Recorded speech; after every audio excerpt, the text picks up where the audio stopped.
বন্ধুসকল, মোৰ ঘৰ চাংচাৰীৰ নিকটৱৰ্তী খেন্দুৰীগোপা গাঁও আৰু জন্মসূত্ৰে মোৰ পৰিয়াল কৃষি কৰ্মৰ লগত জড়িত আৰু মই এজন শেষত পশুপালক হওঁ আৰু সেই সূত্ৰে মই জোনাগাৰ ভাৱনগৰ বুলি এটুকুৰ ঠাই গুজৰাটৰ সেইখিনিত এই গিৰগায়ৰ প্ৰজাতিটো তাত আমাৰ দৰেই তাত মানে পালন কৰে আৰু যি ধৰণে গিৰগায়ৰ এতিয়া এটা বিশেষ আমাৰ বাতৰি পৰিৱেশন হৈছে গিৰগায়খিনি হেনো কোনোবাত কিবা এনেকুৱা হৈছে এইবিলাক কথা গমেই পায় আপোনালোকে।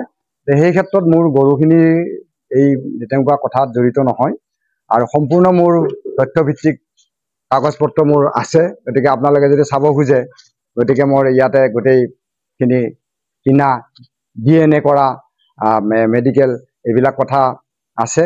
গতিকে এইখিনি আপোনালোকে তথ্য ল'ব পাৰিব। গতিকে যি ধৰণে ডিজিটেল মিডিয়াত এই প্ৰসন্ন ৰাভাক সাঙুৰি গৰু কেন্দ্ৰিক যিখিনি কথা মানে উপস্থাপন হৈছে প্ৰকাশ পাইছে এইখিনি অন্যৰ নাজানো, কিন্তু আমাৰ এই গৰুখিনি ইয়াতে 9জনী গৰু আছিলে, এজনী ঢুকাইছে আৰু গৰুখিনি ইয়ালৈ স্থানান্তৰ হৈছিল বন্ধুৰ মানে এটা বন্ধু প্ৰেমৰে আহিছিল। মোৰ তাত মানে এটা ইণ্ডাষ্ট্ৰিয়েল এৰিয়া, তাত মানে গৰুখিনি পালিবলৈ অলপ অসুবিধা। গতিকে প্ৰসন্ন ৰাভা এজন মানে ভাল সুদক্ষ গোপালক, তেওঁৰো নিজৰ গৰুবিলাক আছে, মানে ক্ৰছ আছে, জাৰ্চি আছে, ফিজিয়ান আছে আৰু মোৰখিনি গিৰগাই।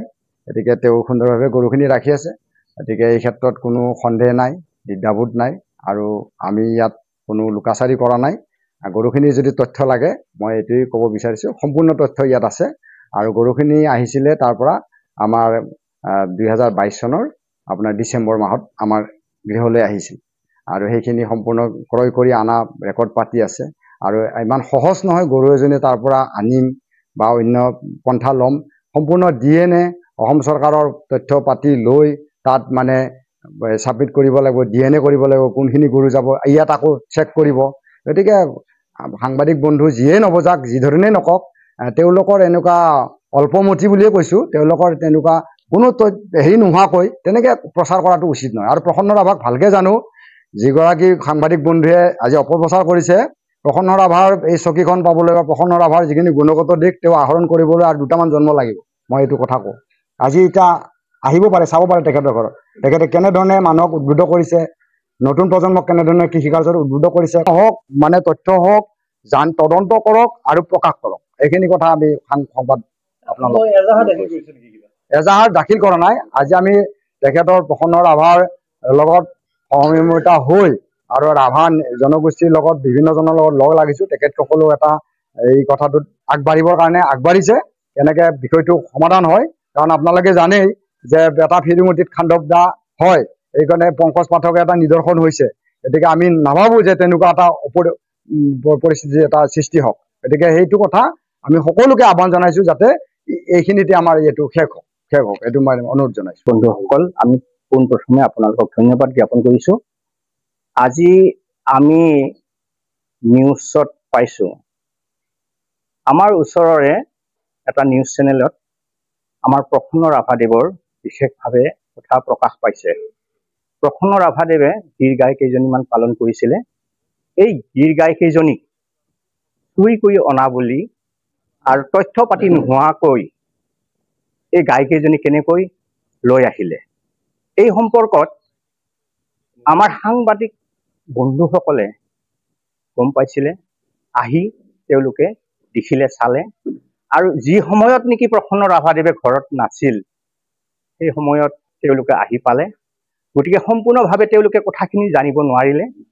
কথাখিনি জানিব নোৱাৰাকৈয়ে তেওঁলোকে কিছুমান কথা প্ৰকাশ কৰিলে। এইটো আমি বহুত দুখ পাইছোঁ আৰু এইটো আমি তেওঁলোকক ধিক্কাৰ দিছোঁ। তেওঁলোকে আগতে অকণমান জানি ল'ব লাগিছিল। কথাখিনি অকণমান তেওঁলোকে চালি জাৰি চাই এই প্ৰকাশ কৰাটো তেওঁলোকৰ উচিত আছিল।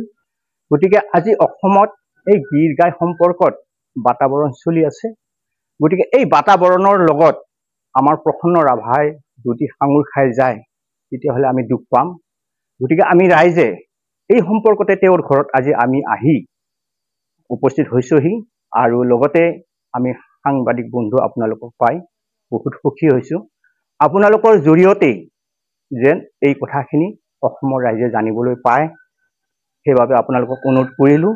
লগতে এই যে গিৰ গাই কেইজনী লৈ আহিলে গিৰ গাই কেইজনীৰ মালিক আমাৰ বসন্ত শৰণীয়া দেৱ আমাৰ লগত উপস্থিত আছে গতিকে তেওঁ কেনেকৈ প্ৰশ্নৰ আভাস দিলে তেওঁৰ লগত ইয়াৰ তথ্য পাতি আছে নে নাই তেওঁ সম্পূৰ্ণভাৱে বিতংভাৱে ক'ব অসমৰ সংবাদ জগতখনৰ বাবে এক সুখৰ খবৰ আপোচবিহীন ৰাইজৰ কণ্ঠ সাপ্তাহিক কবচ পুনৰ এবাৰ অসমৰ ৰাইজৰ মাজলৈ স্বত্বাধিকাৰী প্ৰণীতা কলিতাৰ দ্বাৰা প্ৰকাশিত আৰু আপোচবিহীন একাংশ নপুৰণি অভিজ্ঞতাপুষ্ট সাংবাদিকৰ দ্বাৰা প্ৰচাৰিত তথা eco printing press Guwahati Katabari গড়চুকত মুদ্ৰিত সাপ্তাহিক কবচ এতিয়া অসমৰ বিভিন্ন প্ৰান্তত উপলব্ধ আমাৰ ঠিকনা মুখ্য কাৰ্যালয় অসম ফৰেষ্ট স্কুল হৰি মন্দিৰ পথ গুৱাহাটী আৰু উপ কাৰ্যালয় কলিতা মাৰ্কেট বিজয়নগৰ কামৰূপ অসম